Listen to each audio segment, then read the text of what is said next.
What up, everybody? This is Double G for the Fight Game Podcast. John, we're on video, man. We haven't done this in a while. We're doing a live stream here, and let's not waste any time. Let's bring in our special guest. He's going to hang out with us for a little bit here. Dave, how's it going? Good. How are you guys? Pretty good, especially after these last few nights. There's been some really good stuff. I was feeling a little.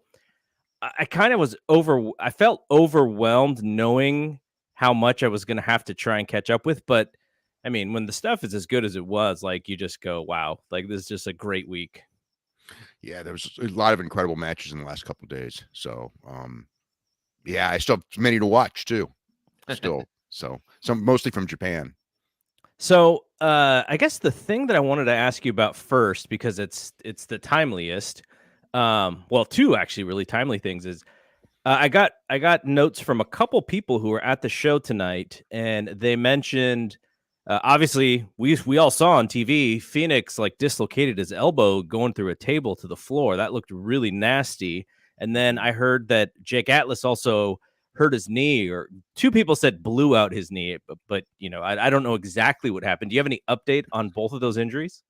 They both went to the hospital, and I know that Jake Atlas was going to undergo, and I was looking, at getting an MRI to find out what the damage was, and they're hopeful that it wasn't bad, but it obviously could be. And then I guess Phoenix, at first I thought it was a broken arm, but I guess later people were saying dislocated elbow. It looked nasty as hell, but yeah, I don't know.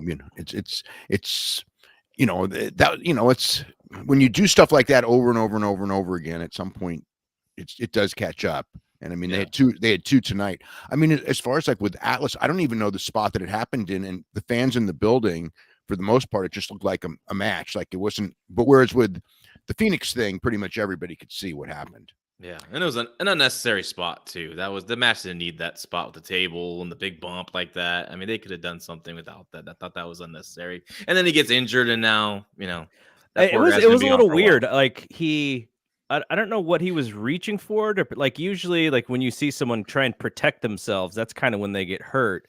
But was he thrown too fast, or was he thrown a little off target? Like because he put his arm down specifically to try and brace himself. It looked like he fell more towards his left instead of flat. Right. So he could have been. It could have been both his momentum and Luchasaurus. I think it's mostly his momentum going too fast, probably.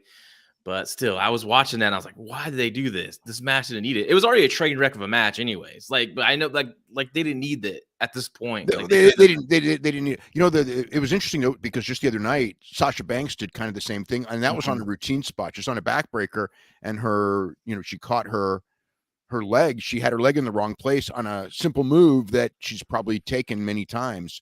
So and that's usually what happens in matches. Like it's never like the big thing like this. Usually this is rare, like a big thing like this. Like they'll do a crazy stunt and you're like, how they survived that and how they're able to wrestle next week. But they'll like you said, like do a backbreaker, knee gets caught, and then now you're having an injury. So I'm sure Jake Atlas is probably something similar. Well, the person who texted me was our buddy Nick McMood, and he thought, he wasn't sure, but he thought it was on a super kick to the knee, maybe, that was possibly gone awry. He said he wasn't 100% sure, but it kind of looked like that. So I'm sure we'll know probably. The thing is that the match itself, from what the description I read was, from what people sent, was they were going to work on that knee, and that was actually the finish, was like a knee submission.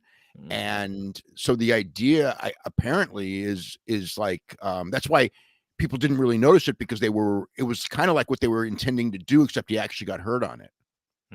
Right.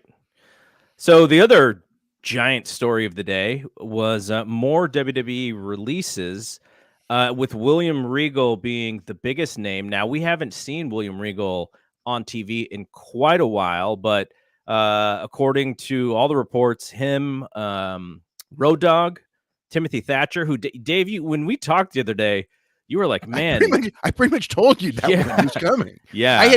I had been told of guys, and Danny Burch was another one. Danny Burch. Of guys that were, probably going to get released. This was during when they had the last round of cuts. Yeah. And, you know, it was like basically Thatcher was injured, and they don't really like to cut people when they're injured. But I knew, you know, I mean, you know, those guys, what the direction of everything is, and it's like they don't fit into the direction of where things are going. I mean, that's just the reality of it. It's not, you know, they're both good wrestlers, but you know, it's like they're getting rid of a lot of people. I mean, that those names didn't surprise me, but Regal did for sure surprise me, but they did, you know, they very much took him off television. They very much stopped using his name on television. So I knew he was done as a television character. And there were certain spots where he would have fit into as a television character. It was very awkward that they didn't have one to set up certain matches. So I knew that he's gone as a TV character, but I thought, you know, behind the scenes and everything like that, he was really popular with talent, you know, both, you know, for a decade or more. So it surprised me. Yeah. So if we're being cynical, when I saw the roster, I thought, wow, guys who were pretty close to the Triple H regime. Well, don't be cynical. That's what it is. Yeah. You know, Well, I mean, it's a, you know, there was a war and one side lost the war and now they're paying for it because the guy in charge doesn't like losing. I mean, the thing that's going to be funny, I haven't read it this time, but I'm waiting for someone to go, you know, like Vince loved me, but that damn Nick Khan. Now I know on the in social media, Nick Khan's getting all the blame, right? Yeah. And it's like, it's Vince. It's always Vince. There's always a scapegoat, but it's like whatever these changes are, budget cuts, and there are budget cuts essentially, is because Vince decided this is where we're going to cut. I mean, Nick Khan may have come to him and gone like, this is what I want us to do. But ultimately, Vince is the one who's going to say yes or no. And going to have the final say on who the people are. So, you know, it's just, you know, whatever. It's just what happened.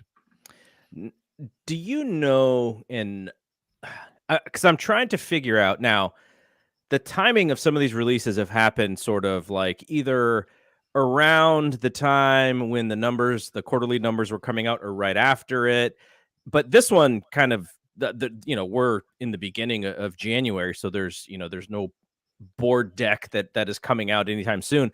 But it seems like now a lot of companies, you know, when you need to get a little bit leaner, you kind of, you know, maybe the middle managers who were in a role that was maybe a little bit too big for them when the company needed them, those guys get slashed. But when you say that budget cuts, that means to me they want to make these numbers look the best possible for when they do investor stuff. Sure. So but it doesn't seem like there's a timing thing. They're just kind of like doing it as they find the reason to do it. Like, but you don't sense any sort of time, like every 3 months we're going to go back and we're going to look at this. Is there anything to that? I don't know. I don't know as far as like timing wise. I mean, you know, it was very clear that they are changing NXT, but I mean, the thing is, and a lot of people just question like what's going on because of the coaches. Like Kathy Carino was the only full-time women's coach, and Kapoor, I believe, was the main interview coach, and was the other one that was there's somebody else that was Scott Armstrong was the referee, you know, basically the referee coach. And it's not like they have 3 of them; they only have one in those positions. Scott also timed the show, so now that's going to be given to someone else. So right. So you know, I don't know. It's crazy. I don't know what their plan, but it's I don't see how their future is really going to work out with who these green guys are going to wrestle. Other green guys, they're not going to learn anything. They're not going to learn anything. Right. And then the other thing too is like with Scott, it's like, you know, yeah, of course he was to a degree a Paul Levesque guy and all that, but Scott's been in the company forever. You know what I mean? I mean, so that like from a loyalty standpoint, you know, it's like, you know, it's a guy who's just always been there who I've never heard anyone say a bad thing about. I've never heard anyone say he's incompetent or anything like that. So it's kind of like, you know, but again, historically, WWE has been like that. You know, there'll be guys like, you know, remember like Mark Eaton or Timothy White or, you know, guys that are there forever. What was ref? The older ref that they got rid of, the real famous ref, about 2 years ago, a year and a half ago. Kyoto? Kyoto, yeah. Yeah. So it's like you think that these guys are always going to be there because they've worked there for like 30 years, right? But it's just not the case. It's not that kind of a company. And Jerry Briscoe is another one, right? Yeah. You know, you would thought like Jerry Briscoe helped him in the war and everything like that, and loyal number 2 guy, or not number 2, but loyal, you know, one of his closest confidants, you know, and he got the axe at one point too. So it's like there's nobody. I mean, it's there's nobody safe. I mean, you know, it's just. But as far as like, yeah, I mean, I was just, I was real surprised with Regal. Nobody has a bad word to say about Regal. That's for sure.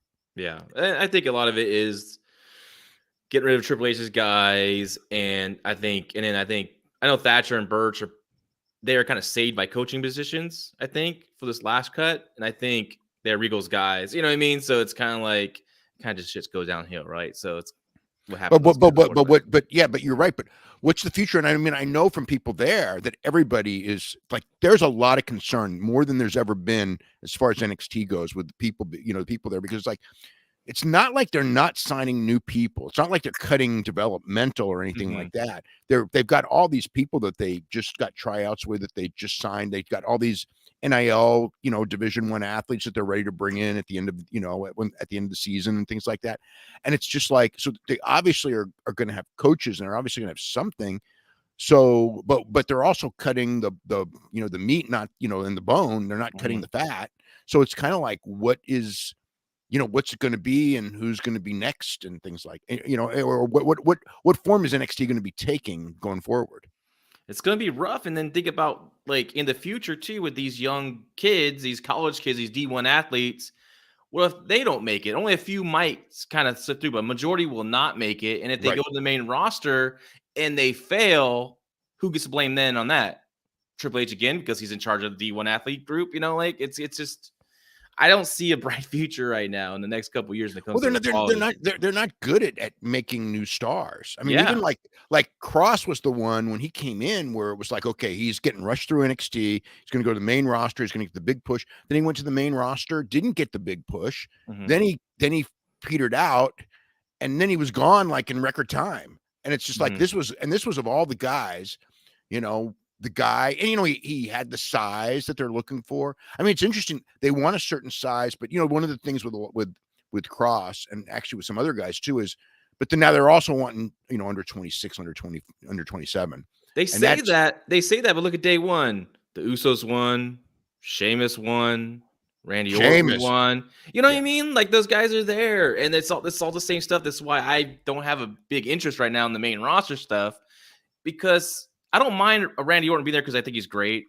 I think Sheamus is really good, but let's give them guys that they can work with that are new. A Keith Lee, a Karrion Kross, an Adam Cole, right? Like bring these guys up that can freshen those matches, but they're not. We're just getting the same old stuff, and I think it's why the rating is going down, why the audience is getting older, not younger.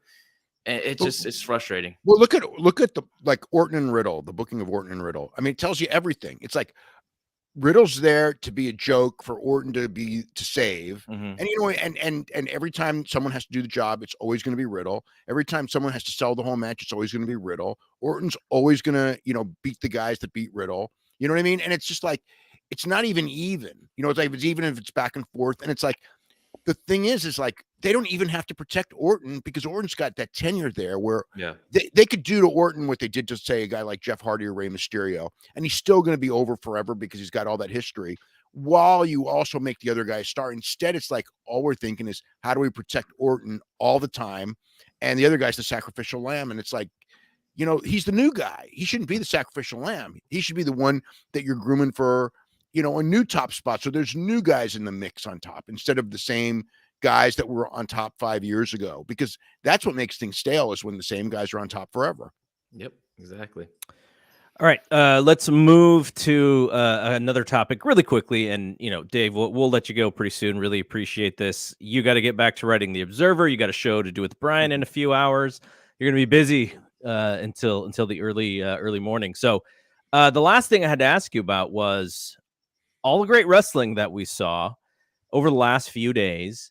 And even, you know, I think a lot of people liked day one. Maybe there wasn't a great match on day one. It was still a fun show. But over the last since the beginning of first night of Wrestle Kingdom, how would you rank the matches that you watched, and where would Page and Danielson fall in those rankings? So of the matches I've seen so far, Ospreay and Okada to me is the best by far. I would say Page and Danielson and Okada and Takagi are pretty close second.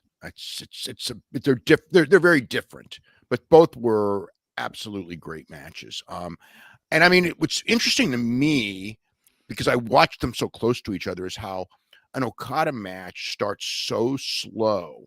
You know what I mean? It's like I don't have a lot of notes in the first 10 minutes of the match. My notes are almost, they're all, it's like it's paced so well because it peaks at the end, and it's designed to peak at the end. Whereas with Danielson and Adam Page, I had so many notes. Like I was 10 minutes in, and I'm going like, God, we got to be 20 minutes in, but we're only 10 minutes in. And with with the Japanese matches, or at least with the Okada matches, the two Okada matches, I'm looking at it and it's like, we're 15 minutes in. Feels like nothing's happened, but not in a boring way. It's not like it's boring. It's just that they're starting so slow and they're working very deliberate, and they do a lot less. And then at the end, they do a hell of a lot. Bing, bing, bing, bing, bing at the end. But it builds really well. Whereas I think that with Danielson and Page, I mean, they were doing the topes and the moonsaults and all that like right away. And then they, and again, it's just it's just different when you watch the two things. I'm not saying one's better than the other. It's just really noticeable how different Okada is as compared to Danielson. But they're two of the best. There's two of the best there's ever been. Not even just two of the best now. They're two of the best ever. Yeah, no, I thought so. I didn't get to see some of the matches. I watched both main events. I got to see Hiromu and Desperado. Obviously, I got to watch today. The NXT stuff it's hard. You can't compare it because the work level isn't the same. But when you compare to the efforts that NXT has put in, that show as well had two, I thought, really, really fun matches. I thought Carmelo Hayes showed a level of confidence, a level of sort of like, yeah, I can fit in here. Like I deserve to be here. Like there was something in that match with Roderick and Roddy's great, but I thought Carmelo Hayes kind of went up a level here with this match. I was really happy with that one. Yeah, especially Carmelo Hayes match I've seen for sure. Yeah. All right, Dave. Thanks a ton. We'll let you go so you can get back to all the work that you do. And are we getting Hall of Fame this weekend? Next week. Next week will be Hall of Fame. We'll probably talk about it. Maybe maybe we can talk about it over the weekend or the middle of the week. I haven't tabulated everything, but I mean, I kind of know, at least in general, at least some of what's happened because I've done every ballot. So yeah. Yeah, Dave and I will be back over the weekend with the Wrestling Observer Radio. And again, Dave and Brian will be up tonight, early Thursday morning with Wrestling Observer Radio as well. Thanks, Dave. Okay, cool. Have a great show. Take care. Thanks. All right. That was awesome. He kind of, I knew he was busy, and I sent out the bat signal yesterday. Yeah. And I didn't talk to him at all yesterday. And like, I don't know, maybe 3 hours ago, he was like, yeah, I think so. I was like, oh, great. Awesome. I was just impressed by the camera angle he used to kind of block out the chaos that we know about, right? Yeah, no, it's a good camera angle. Honestly, if we could get, I know Tony Leader, the guy who really behind the scenes, he would love to have Dave do more videos. So maybe in the future we are the team for that. Yeah, no, really appreciate Dave doing that, and can't wait for the Observer, of course, every Observer, but especially the one with the Hall of Fame, because you and I both have a vote, so we get to have a little piece of that. All right, so first of all, thank you to all the viewers who are watching with us, and also to the folks who are listening to the podcast version on WrestlingObserver.com. I know when we do video, it's kind of sometimes you're like sort of forget that you have an audio audience too, but I'm going to try not to forget. If you are watching on video, we will post some comments. We'll post, questions, and as we're doing this, I can kind of multitask a little bit here. So, John, we got through all the news. We can talk about these shows. What did you think? Now, this question is more about comparing the two Danielson and Page matches. Which one did you like better? I liked the first match better, but I love this match as well. And this match had to be different than the first match. And from what they shot, all the angles they shot, the build leading up to the second match, a rematch, a lot more intensity, a lot more hatred. So it had to be a little more violent. I didn't expect double juice, but right, like they're kind of early too, right? Yeah, but it was really good. I liked how the judges didn't play into a factor. I thought that I liked that. I like that idea. I really thought Bryan Danielson was going to win the title because he just feels so like hot right now as his heel. To me, he's like the best thing in wrestling right now to watch. Like I look forward to what he's going to. I mean, even though I felt like this heel turn felt like too early, too soon. Yeah. But God, he's so brilliant at what he does. All the small little things, the whole playing the stalling in the beginning to really get the crowd booing and stuff. I thought that was great. So yeah, I thought it was. I prefer the first one. I like the first one, maybe because it's the first and was just a really magical match. But this one was just equally as great, and for totally different reasons, though. So I agree with you, and I was actually really surprised to see. I'm only going by in our group. I wasn't checking Twitter while the show was going on because I was watching it on a little bit of a delay. But I was surprised to see how many people did not want to see them even lean towards going for an hour. Like, there's definitely a subsection of wrestling fans who were like, this match better not go an hour like the last one. I was like, why do we have the judges? I want to see this match go as long as humanly possible. These guys are awesome together. Yeah, maybe it's just people with the short attention spans now. They're on the phone, looking at the TV, on the phone, on the TV. I kind of love watching these two shows, NXT and Dynamite, because I don't look at my phone and I have my computer up and I'm just taking notes. So just makes me really concentrate more on the matches. I usually try to do that in general when I watch wrestling. I really try to concentrate on every little detail. Me, I have to watch every little thing on the screen. But I think it's just people just nowadays, probably younger viewers, I'm guessing, the short attention span. But it's also pretty hard, because TV, the way that we watch TV now, in this case, a lot of people do watch Dynamite live. I'm usually a half an hour behind. You're watching the West Coast version, but with how that second screen, right? The Twitter screen where, people are actively doing something else at the same time as watching the show. It's very easy to lose your spot in things. Like, I forget the one that I was watching. Oh, it was last week when I was getting through the main event of last week with the Adam Cole match. And I had said that Kyle O'Reilly hit Adam Cole, and I couldn't remember. I was like, wait, how did he strike him? I know it was like supposed to be on accident, but it was the knee, and I completely forgot because I was probably doing like, something else as I was watching the match, and it kind of went over my head. So that happens. But man, two matches like these guys together, we probably are not going to see another one between them during this run, though. Daniel Bryan's a heel. I'm sure he'd be able to find a way to get people to want it again. I was bleeding too much and, lost energy because of all the blood and whatever, whatever it is. Yeah, I don't think this time around. I think they're not going to go back to it for a good while. So I just hope Bryan Danielson doesn't turn back babyface all of a sudden. Like, all of a sudden, something happens and he's back to being babyface. I just hope. I want to see him as a heel. And now that you did this and turned him heel, let's keep going with it. And until that gets kind of tired, and then we got to turn him back. Who would be next in your mind for him? For Hangman Adam Page? Or no, for Bryan Danielson. I don't know. A Moxley for your turns? Babyface Moxley. Obviously he's babyface, but he was going heel though, right? Yes. That seemed to be the direction. So maybe Moxley comes back, beats Bryan to get a title shot at Hangman at the pay-per-view, but Hangman wins that one. I think the person that should be Hangman now to me is MJF at this point. That's what I took from this show today, actually. All right. How much of Wrestle Kingdom did you get to watch? Well, it's hard because that much time, but I picked select matches. So night 1, I watched Shibata's return. Mm-hmm. I watched the Junior Heavyweight Championship match, and I watched Okada and Shingo. And then on night 2, I was going to watch 3 matches.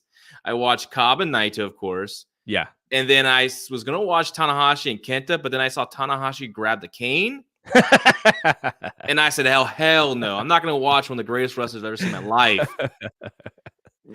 do this crap. So, yeah, he had to beat Kenta at his game, though.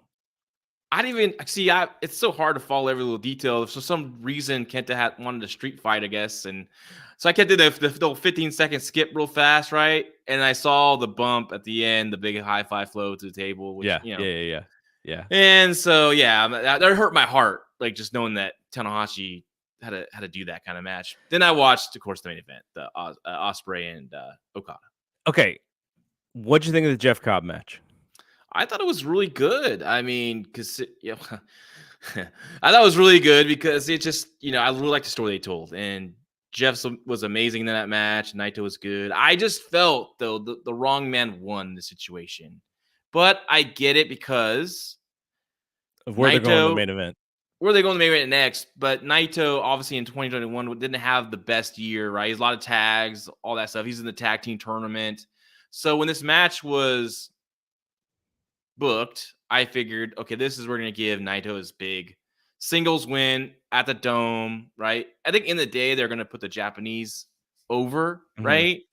But God, Cobb had such great momentum out of G1. Yeah. I felt like he could have been, and plus the history with Okada in 2021, right? The G1, the series before that. I just thought, wow. But hey, I think Jeff would be a good candidate for the New Japan Cup to win that and get a title shot in April, whatever that is, whenever they do it. That's just what our friend Josiah just posted that in the live chat there. Okay, so I think it's so funny watching wrestling and being close to a few people, right? You really are invested. Like, it's like Jeff knew what was going on. Like, he's booked in a certain way, and we're like, oh, I want Jeff to win so badly. And Jeff's like, I'm just doing my job. I mean, yeah, well, it's beyond just like friendship. It's just my experience with booking and who I see for the next. And like, I like Naito. I know he's a big merchandise seller. Obviously, he's a big star there. But when you got momentum on someone, I just go with it. I think Naito's at a point in his career he can lose to Jeff, and then he can go on and win the cup, and then get a title shot at Okada, right? Yeah.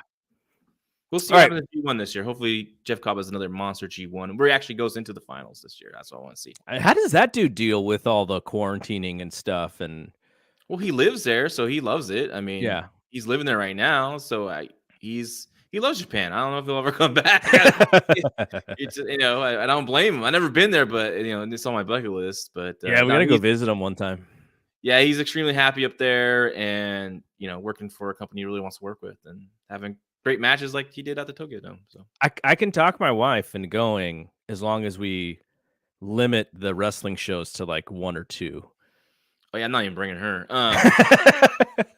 I'm not gonna. I also don't want to. I'm with you. I don't really want to see too many wrestling shows. Yeah, we just want to do stuff. I just want to go and see the sites and see, and check out some amazing food too as well. I'm a big foodie, as So yeah, totally. All right, so let's just for the people who are watching us, who don't really know what we do normally, what John and I do. After we cover the the latest news, we basically dig deep into AEW Dynamite. We dig deep into NXT, and we don't review it from front to back, segment to segment. Brian and Dave do a great job of that.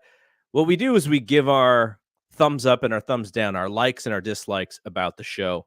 And because of sort of what we like and what we enjoy, John and I, sometimes we'll be kind of right on the money with certain things, but others, we're going to be off. And I think because based on what you said about the main event, we're going to be a little off only because I thought it served some good purpose in the finish and everything. So let's actually talk about AEW.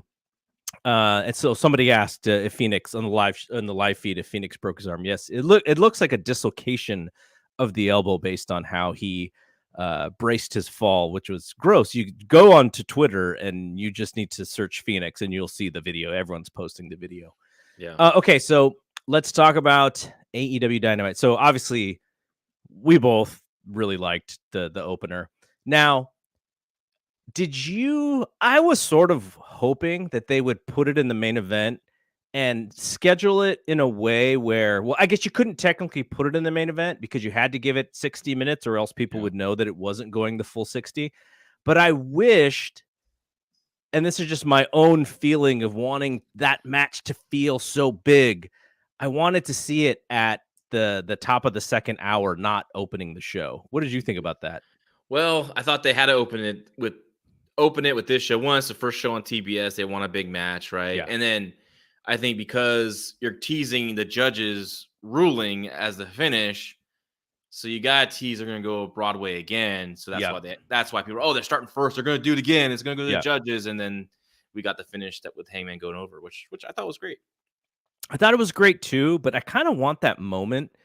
And WWE, when Vince McMahon still was throwing his fastball, would do this really well, where when you have that guy and you put the crown on him and you're going to run hard with him, the way you end the show and how the fans are just absorbing that moment is so important. And I haven't got that yet with Hangman outside of when he won on pay-per-view. He did get that like that with the fans. But since then, it's sort of been like he wins and then he goes away. And then we don't even know, like, I literally don't know anything about what he did after he won. Well, yeah. Well, look at this match here. After he won, after he conquered Bryan Danielson, how soon did they cut to the next segment? Or right? It was like really fast. There was no, he wasn't in the ring. He quickly got out and left. I'm like, you got to let that marinate, right? And cut a couple things out. Like I'm talking about, we don't need to see Chris Statlander and what's her name? Layla Hirsch. Layla Hirsch's program. Honestly, we don't even need Serena Deeb's interview with JR to build that match. How long is this feud going for? It feels longer. Does it feel longer than DOA versus Los Boricuas, man? Like, oh my God, when are they going to end this one? And then, anyways, like they could have cut that out to give some time for him to soak in the cheers. Give me like a little pump on my fist, like to the crowd. Like let the crowd just sit there and keep cheering for this guy for get an expression on Bryan Danielson's face from losing, right? Yeah. Show him like where's the agony? Knowing that he failed. So it was just, what do you think about the three judges? I thought that was it was a little anticlimactic. Yeah, well, I think one was not supposed to be. I think there was supposed to be a different person there. Oh, really? Yeah. And then also the positioning of them, like they're stuck crowded up with those fans. Like they could have been positioned in a corner or something each, or they could have kind of cut back to him. Like we barely even saw them. So directing wise, I think they should at least, they did like once or twice. They would a little more like, oh man, get the people to think, yep, this is going to come down to them, Yeah.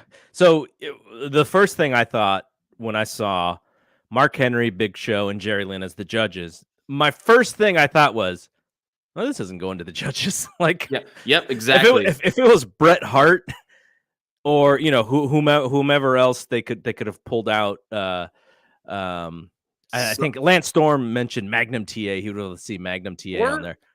Or maybe Bryan Danielson had a guy of his own. Yeah, an older associate or someone that's that people can think, okay, if it goes to the Broadway, that judge, his guy, will vote for him. But when I saw it was Big Show, Jerry Lynn, and Mark Henry, I'm like, there's no one to even get heat if so someone for Hangman Page to get heat and feud with if he was going to lose. So I knew right away that Hangman was winning and probably with right in the middle, which is good too. I like that as well. So for Danielson, they could have busted out Judo Gene. Yes, the LaBelle lock. Yeah, that could have. Yeah, but I'm thinking it probably was a younger guy. But yeah, so okay, so I'll go with my second thing. I think this is also going to be on your list, but I don't think it's hyperbole to say that MJF and Punk have just been on fire. Mhm. Now, when are we going to see them actually wrestle? Like there is that side of things. But this was a really strong segment, I thought. Now, almost a little bit where I was like, man, MJF is eating this dude's lunch a little bit. And Punk's just kind of smiling and laughing about it. But Punk, I thought, was strong in the end. So the way that they started is MJF was gonna have a match against what is the guy's name? Shawn Dean. Sean Dean. Yeah. And so Punk, right as the bell ring, Punk sprints to the ring. MJF takes a powder, goes up the ramp, and he's just not gonna do anything. So what does Punk do? Oh, Punk beats up Dean and gets MJF disqualified. So we have a disqualification in AEW there. I don't know how many there have been. What was there's one little thing that was wrong in that segment. Okay. Is when Punk hits the go to sleep on poor old Sean Dean, especially after that tweet by Tony Khan earlier this week.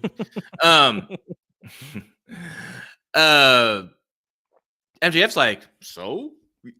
Shouldn't he be like, oh shoot, don't do that because they could probably possibly disqualify me. Yeah. Right. So he should show some panic and So he was kind of like, oh, cool, you did it. You go to hit him with a move, Well, maybe it was a little meta. He was like, we don't even do disqualifications. I don't got to worry about that. Maybe so. I thought that was a little weird, but other than that, I love this segment just like you. It was on my likes, of course. Okay, they're on fire. MJF started getting cheered and then was able to turn the fans back. Mm-hmm. Punk dropped the greener pastures line about WWE releases and stuff, which the crowd went nuts, and I think more so the viewers at home who are giant AEW fans went nuts. I thought it was pretty cute, especially because it literally had just happened. Yeah. So Punk's thinking on his feet there. But then they set up a match next week, Punk against Wardlow. Now, I'm not sure I like this unless we do another disqualification, because Wardlow has been absolutely on fire. Mm-hmm. We're building him up, or we have been seeing him being built up for MJF for a long time now. I don't know if I want to see Wardlow take an L. Yeah, I don't want to see that. I'm sure it'll be some shenanigans, of course. I think it's cool they're doing this stuff with Wardlow and it's really getting over. It's really going well, but I kind of wish they wait to this program with MJF. Mm-hmm. I mean, with CM Punk and MJF ends, and then you start doing something with Wardlow and MJF, leading to possibly a title match or something. Because, yeah, like you, I don't want to see Wardlow losing at this point. So, all right, what else was on your likes list? Well, first of all, I thought the first hour was really strong. The second hour just took a big dive. That was like my same feeling about NXT. I thought the first hour of NXT was awesome. Yeah, and the second hour wasn't bad, but it just didn't match. The women's match wasn't good. Yeah. And plus they had another goofy segment we'll talk about later. But this show here, and then follow that package up. What was the package that followed that? Oh, the Sammy Guevara Cody Rhodes package. I thought was really strong. If you're a new viewer showing up on TBS to watch, hey, what's this wrestling I never even seen before? It's been on a different network. They were like, hey, that seems like a really nice big match feel for that match between Cody Rhodes and Sammy Guevara. So I like that. I thought that video package was great. And then it just went, boom, and Jericho showed up with this really bad dye job. I mean, you could see the touch up, man. Well, I almost feel like he himself is not at like a crossroads in his life. Like the dude is uber successful. He is very much responsible, or has a big piece of responsibility for where we are today with AEW, first champion. He has a band that is successful, but it's almost like his character on AEW is like at a crossroads. Like, what does the Chris Jericho character do on a show when he's not in the main event scene? He seems to be just a little bit of in this, like, what am I going to do here?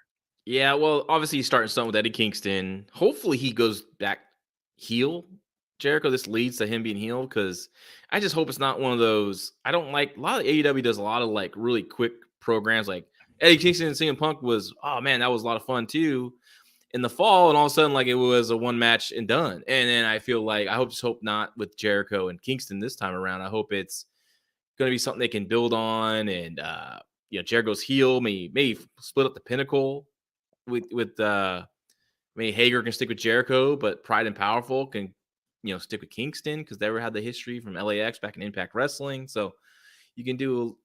I like to see something come out of that, because Jericho needs something for sure. Definitely needs a better person to dye his hair.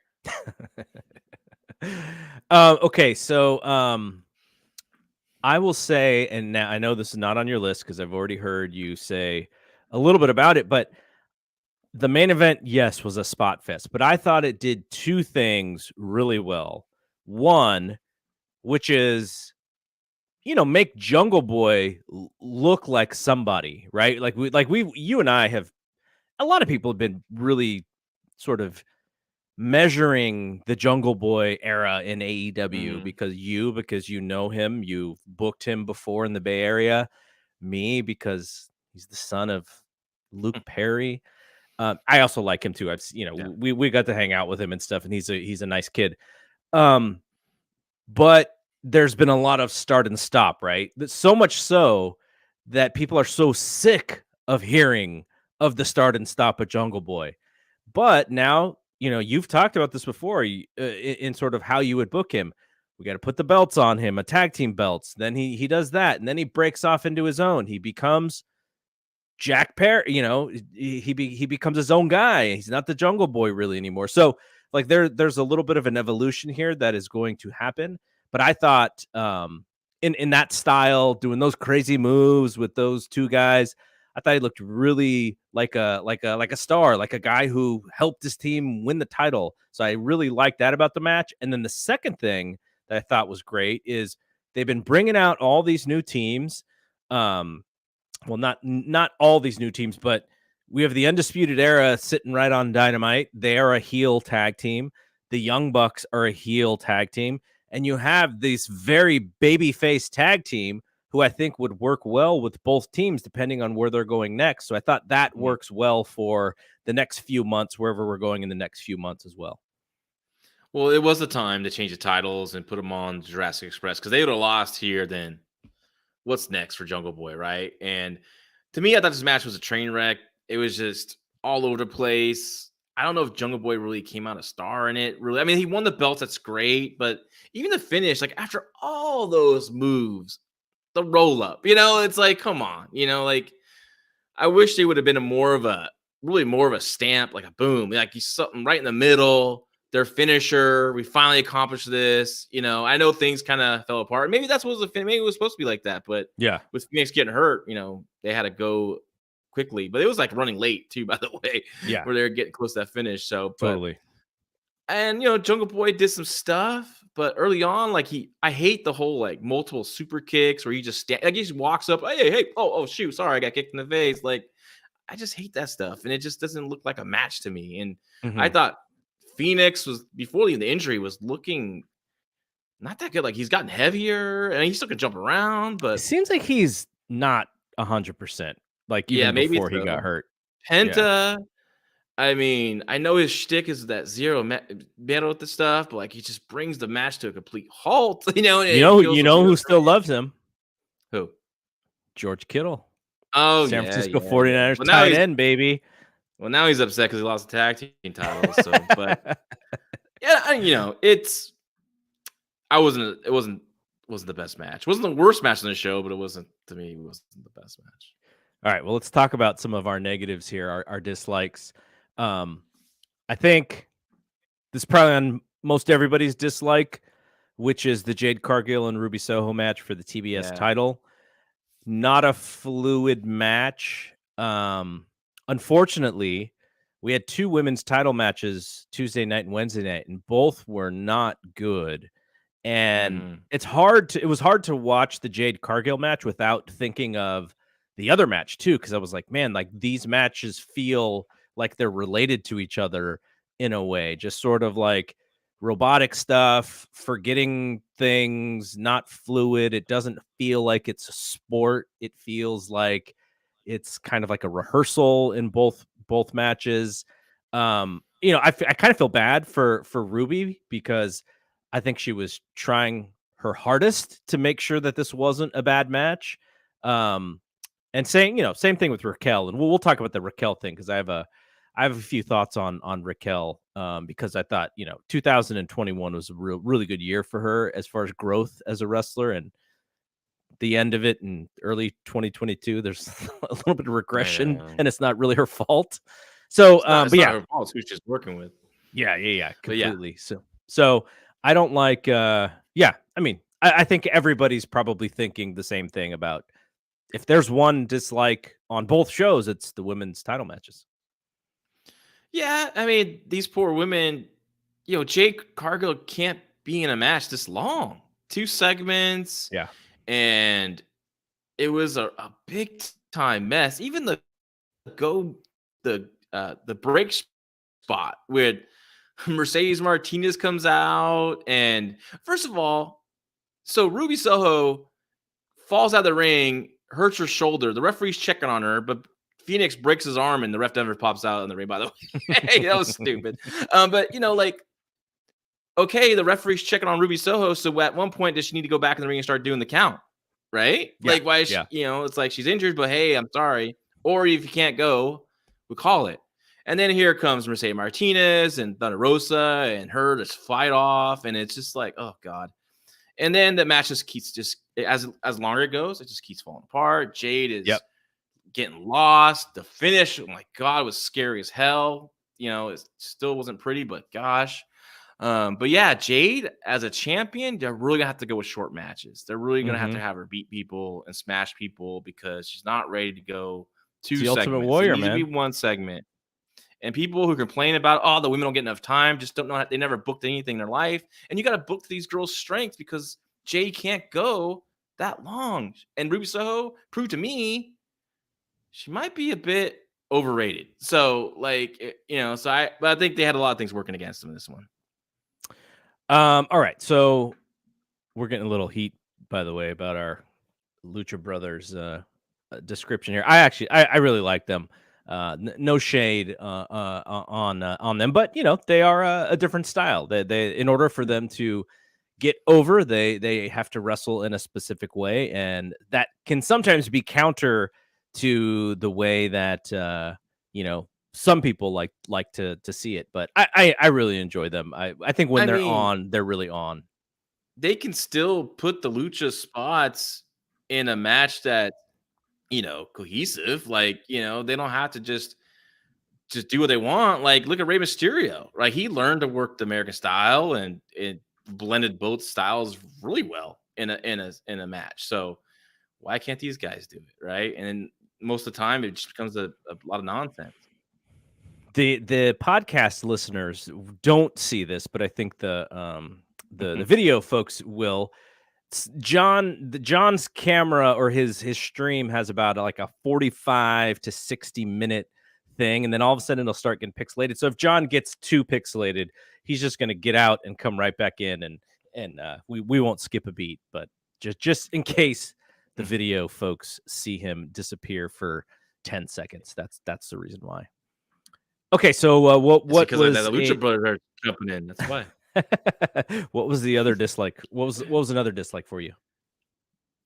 I think the Aleister Black Pillman thing didn't really work out, right? I thought it was pretty flat. Pretty flat. Pillman didn't look good. Looked literally lethargic, slow. His comeback. He looks super puffy too. I mean, I can only think maybe he's trying to bulk up to get bigger, but it just, I don't know if it's really benefiting him. And the whole deal with Aleister coming back in the ring to go after Julian, and then here come the Lucha Brothers, and the lights go off, and then they just switch places, right? And then we come back from a commercial break, and now the Lucha Brothers are doing their entrance. It's like, wait, they're just in the ring. Can we just keep them out there? Right? I don't know. It was just silliness. It, like I said, really fell off a cliff to me after the first hour. Yeah. Was there anything else in your dislikes? Because those are the two that I had. No, that was it. Yeah. All right. So let's talk about actually while we have folks, while John's going to reconnect. So we do this podcast, Fight Game Podcast on F4W Wrestling Observer. We also have a network of podcasts that we do called the Fight Game Media Network. So if you like some of the stuff that we do, and there's so many people in this chat who are from our Facebook group. So really thank all of you who are in here to hanging out. It's late for most of you. Really appreciate that. Fight Game Media Network. If you want to check out those podcasts, just search for Fight Game Media Network wherever you listen to your podcasts. And then we also have a Patreon, which is, we have all these podcasts. They do bonus shows on the Patreon, but we also have Patreon exclusive podcasts, including one that just went up tonight. Basically, we have Paul Fontaine, who is a part of the MMA coverage on this website, and Jeff Hawkins. They do the Dynamite show, so they do an AEW Dynamite recap every Wednesday night, usually before the West Coast version of Dynamite is over. They will be up. So, all right, let's bring John back in here. I think he's ready to go. There we go. You're back. All right. All right. So let's talk about NXT. Like, we've been really negative on NXT, and I feel like this was the best 2.0 foot forward that we have seen. I know a lot of people like that War Game show. I did not like that show at all. But man, New Year's Evil, I was so happy. At least the first hour, I was ecstatic. I was like, oh my gosh, this is a tremendous show. Second hour, there were some problems, but overall, like my favorite 2.0 show, I think since 2.0 started. Yeah, don't get too comfortable. We're going to get back to the craziness next week. This was more of a special. Let's cut out the shenanigans and get some good wrestling. And then next week, we'll go back to the chaos that is 2.0. Yeah. No, I understand. Not every show is going to be like this. There's going to be a lot of frustrating stuff. But hey, when they knock it out the park, we got to give them credit for it, because this was absolutely 100% a really good show. So I'll start. I said it with Dave when Dave was on. Carmelo Hayes and Roderick Strong. I was so impressed with that match. I was so impressed with how Roderick kept things moving the way that he's the ring general, he's the vet. And Carmelo Hayes looked like an athlete. He looked so confident. He looked like a star. And the only thing that I could think of during this match was, gosh, he's not 6'3", 225. That's the only thing that's holding him back, I think, because I thought he was really good in this match. Yeah, he's definitely better. He has confidence. He's getting into this character now. You can see he believes it now. The real MVP though is Roddy. He was really calling this match all the way through, guiding. But Carmelo was there for him for everything he needed. So if you need to get in a certain position, Carmelo got there. Even though Roddy had to give him a little shove. So but yeah, I think he's been like. I was talking to a buddy of mine. It's like looking at the new NXT crew here. Who's really over other than Bron Breakker and Carmelo, right? That's a huge issue, Malcolm But he's definitely over. Oh yeah, we love him. We love Malcolm. But damn, Diamond Mines, I wish they would, I don't think the Creed Bros there yet, and stuff like that. And Roddy, we'll see what's gonna happen to Roddy next. I guess he's gonna be the next sacrificial lamb for Von Wagner. So yeah, unfortunately. All right, what else was on your likes list? I like the main event. I thought the main event was really good. I thought, again, Ciampa did a great job with Bron Breakker. Bron Breakker is just a phenom, and it still has a lot to go, but I mean, he's just natural, and they did some stuff I thought was just like like that spot where they reversed it into the DT on the ropes, like that looked crazy out of control. I thought, oh my god, it's gonna. And then they got back together and hit it. But Ciampa was amazing, and this is the thing. Like, I get so frustrated with the NXT, the current directions. Like, you need the Ciampas, you need the Garganos, you need Roddy Strong, you need Kyle O'Reilly, you need all these guys to help these young cats get more experience. Because who are they going to learn from? Like, yeah. They can't learn from each other. It's just not going to work out. So I thought the match was good enough. I thought it was a good enough match to end the show, to put the belt on Bron Breakker. But there were a couple moments where you're like, okay, we know what we're getting here, which is a young champion who, there's going to be some moments, because there were two that stood out to me. And the first one was when he had Ciampa pinned, but he wasn't close enough to the ropes. So when Ciampa has to like grab the rope to break the 3 count, he literally has to get up and take his shoulder off the mat to lean and grab the bottom rope. And it's just like, dude, at that point, why don't you just kick out? But it's because when Bron Breakker, I forget what the move was that he did. He was just he placed him too far away from the ropes, and you could see Ciampa look and go, oh my God, I'm going to have to really reach out for this one. And the second one was, it's his moment. He's about to pull the straps down. He's about to put the Steiner recliner on. And he remembers, oh, shoot, I got to get in front of the hard cam. I got to look at the hard cam.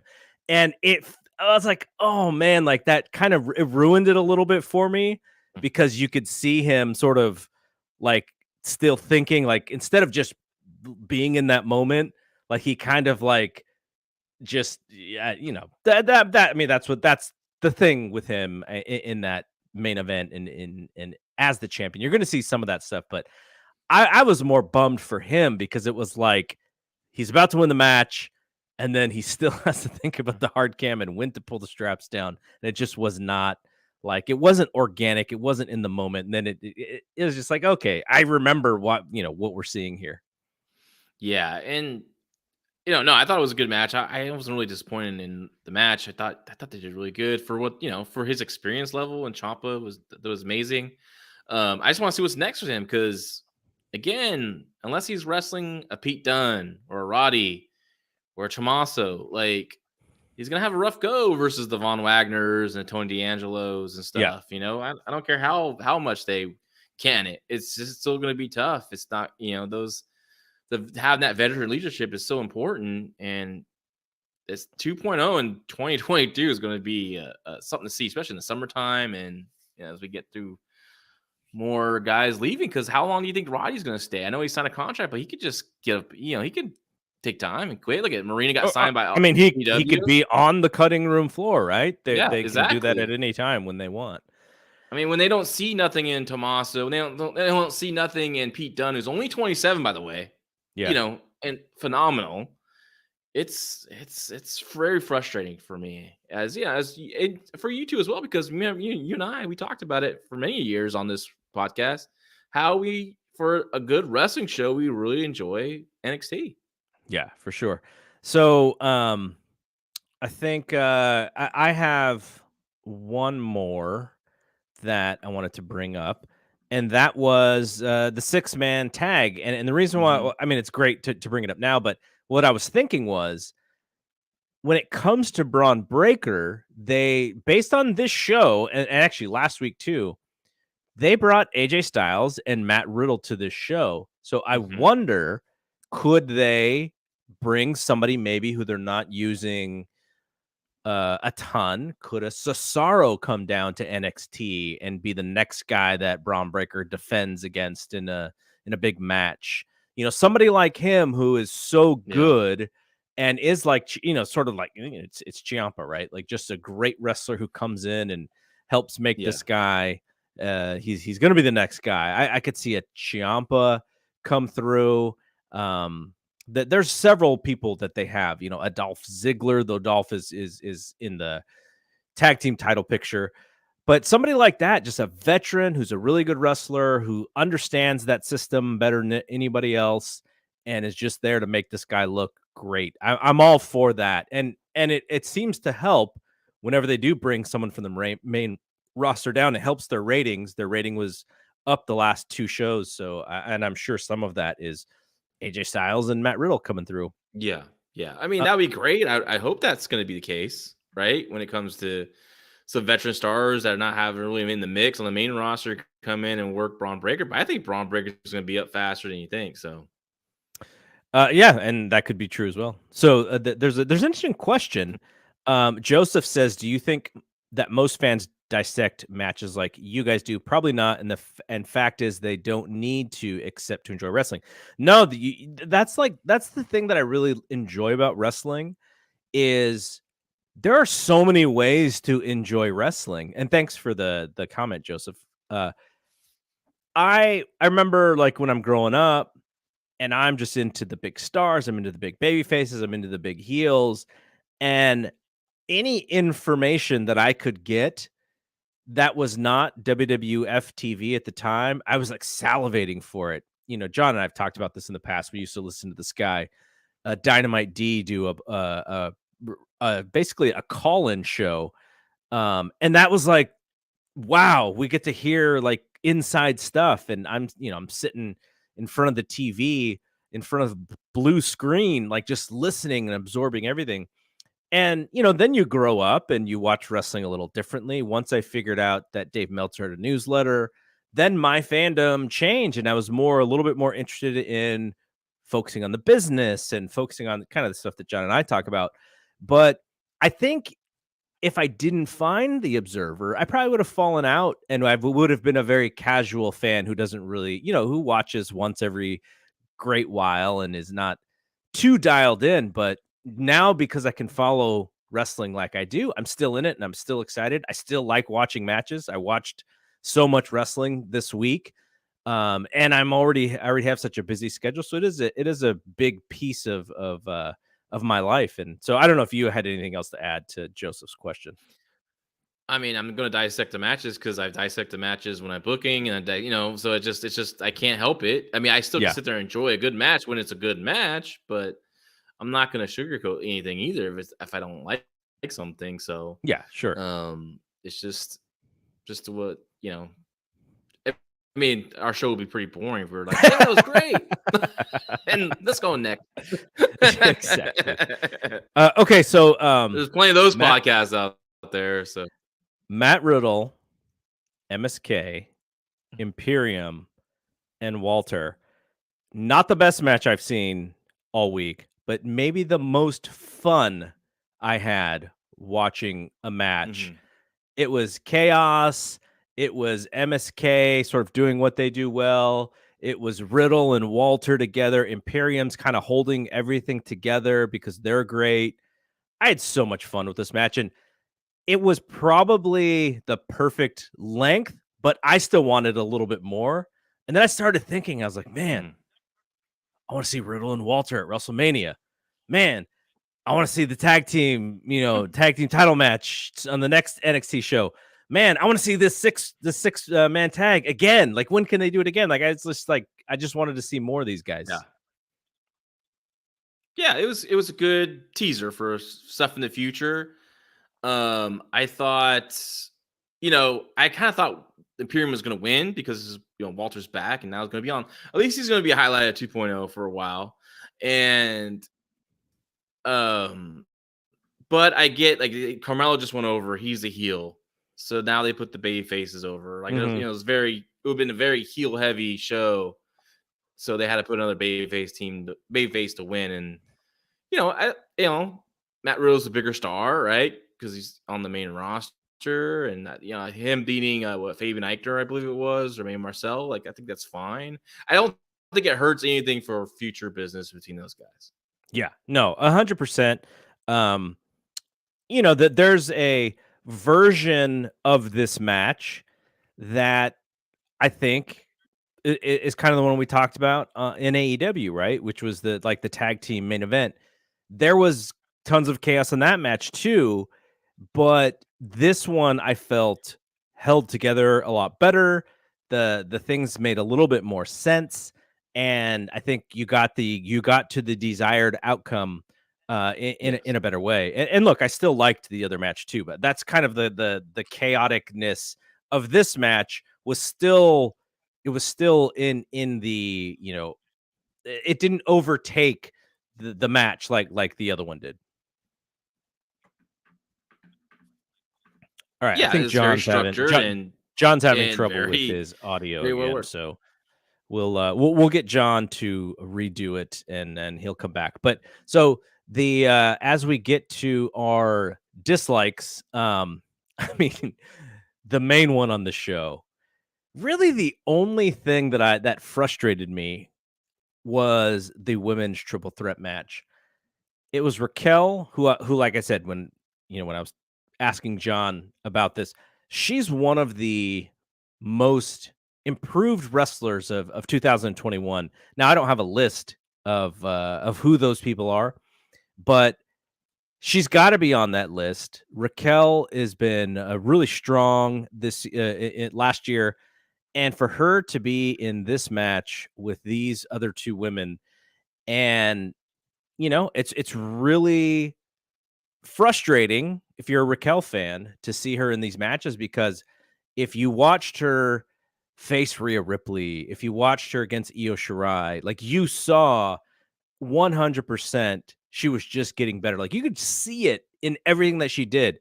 Oh, she's getting better. She's learning this. She looks like she's a bigger star. And then now she's in the match with Cora Jade and Mandy Rose, and it's just like, did she get worse? No, she's just working with people who aren't good. And look, Cora Jade, I get the idea that she's kind of like this, this character for younger fans, but she's 2 years away from being 2 years away. Like, Yeah. she should not be on television. Not, and I don't have anything against her. I'm sure she's she's a eager person to learn, and she's taking advantage of this opportunity. But man, she's being exposed on this TV, and it's unfortunate. Yeah, they want her on there because she's 20-something years old, and she needs to be in the system for 2 years before she makes TV, like you said. So it's Raquel Gonzalez didn't get worse. She's just working with people that are below her level. Even Mandy Rose, who's been doing it longer, really. I mean, Mandy Rose is still way behind Raquel Gonzalez. She's not one to lead in there. And Raquel was doing her No. best in this match. You could see her calling things, being the general in there, directing everyone. And it's just unfortunate. And they had like 3 really good women in that locker room watch this match. And 2 of them I would say is one was Kaylee Ray and Io Shirai. Like, and then we're stuck watching Cora Jade, with 2 left feet, and Mandy Rose. Yeah, it's really unfortunate. I don't know what they do with Cora Jade, because somebody asked, Piledriver Finisher asked, what do you think of her character in her wrestling? Well, her wrestling is not, it's kind of not really existing. There's no, it's not organic. It's not fluid. She's completely memorizing stuff. You could tell her character is cool. Like, she's a young woman. She's a attractive young woman. She's a baby face in peril pretty much her entire all the matches.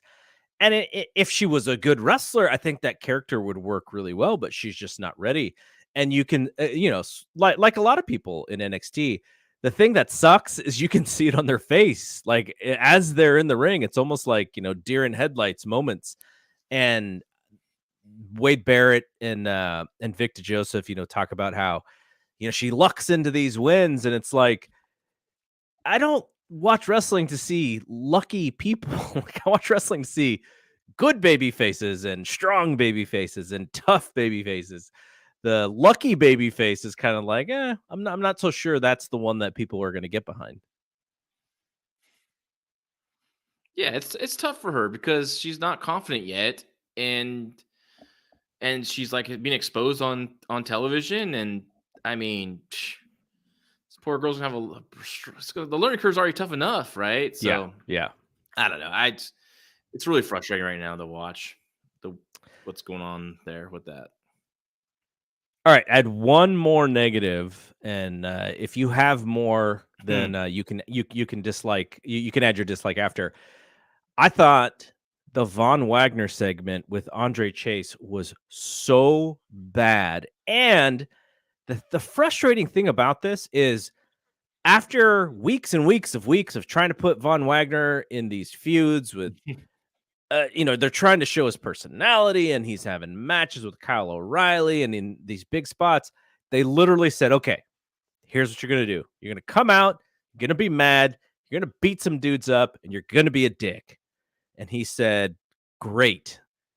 And he did the worst job of anybody in that role. Like, this is like where you go watch your Brock Lesnar tapes and you just eat all these dudes up, and these guys are killing themselves just for you to get over. I've never seen a poorer job of that before in my life.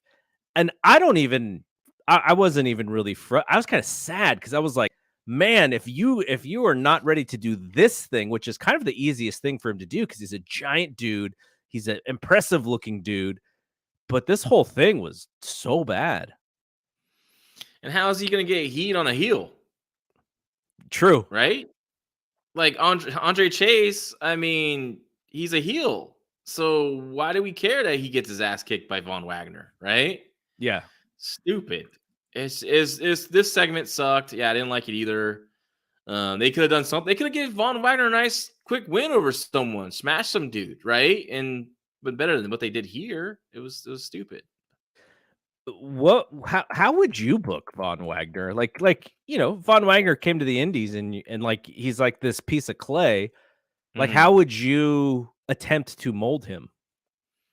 Oh, I would just have him smash guys for a few months and then continue to smash some younger, greener talent like him. Just go in there and destroy him. Quick matches. And then quick get over matches. And then I would start slowly having longer matches with more veteran talent that he can beat on the mid card. And then you finally give him a program when you feel he's ready, or that's what I would do. Then they should do the same thing here. He should be just beating people up, not in these segments with like they did here. It was just and then he's trying to show a little personality in the back with Diamond Mine, and I'm like, dude, just shut up and walk out. Like you don't have it tonight. I mean, not your night. It's better than seeing the ring, dumbass. Like he's at least trying to put some.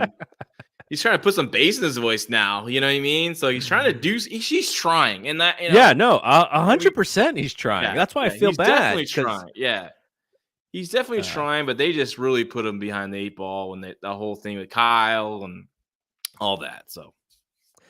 All right. Do you have any other dislikes from this show? Just a quick one. The segment with Casey Catanzaro, Kaden Carter, Indy Hartwell, Persia, and Wendy Chu. Like, what was that? Why was a cameraman in the locker room filming girls working out?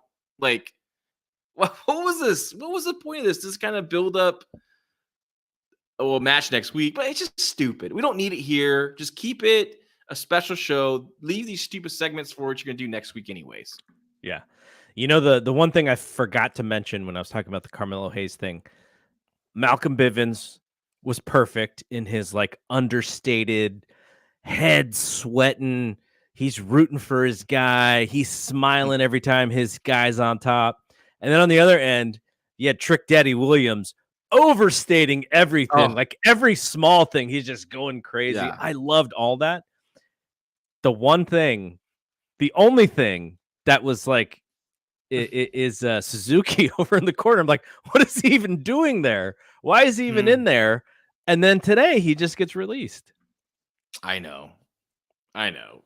So he's that Diamond Mine, man. It's just a kind of a curse. Yeah, I know. Yeah. Well, I think we're good here.